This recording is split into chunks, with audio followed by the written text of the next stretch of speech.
मैं रजनी दुर्गेश आज अपनी स्वरचित लघु कथा सुनाने जा रही हूँ। विगत कुछ दिनों से अनवरत अपनी रचनाएं आप लोगों को सुना रही हूँ।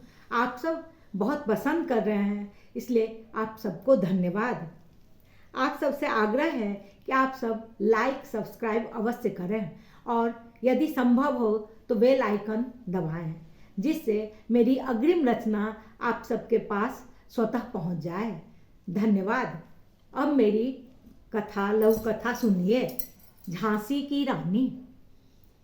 पति और बच्चों के जाने के बाद घर के काम से निपटने के बाद चाय पीने की इच्छा हुई। चाय बनाने ही जा रही थी कि डोरबेल बजी। खोला तो आनंदी थी। देखकर अति प्रसन्नता हुई। बातों के क्रम में उसने कहा, सखी, मेरे पड़ोसियों के साथ बहुत ही बुरा हुआ है। बेटा पुलवामा के आतंकी हमले में शहीद हो गया था।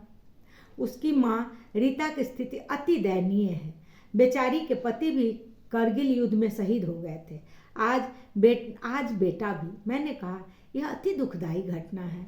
आनंदी ने कहा, हाँ सखी, इकलौता बेटा था। पता है, अनाथालय से अनाथ लड़की से विवाह किया था, जिससे गरीब का उद्धार हो। अति रमणीय जोड़ी थी बहू और बेटे की।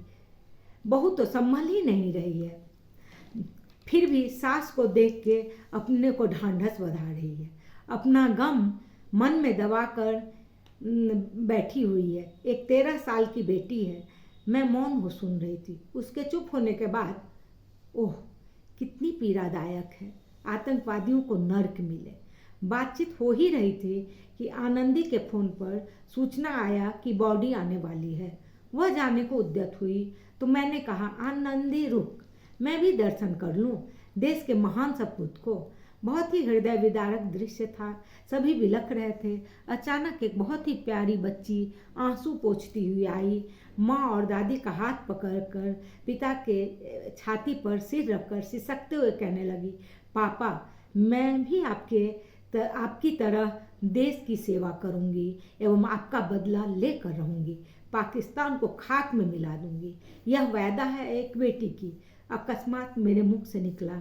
झांसी की रानी का पुनः अवतरण हो गया। धन्यवाद।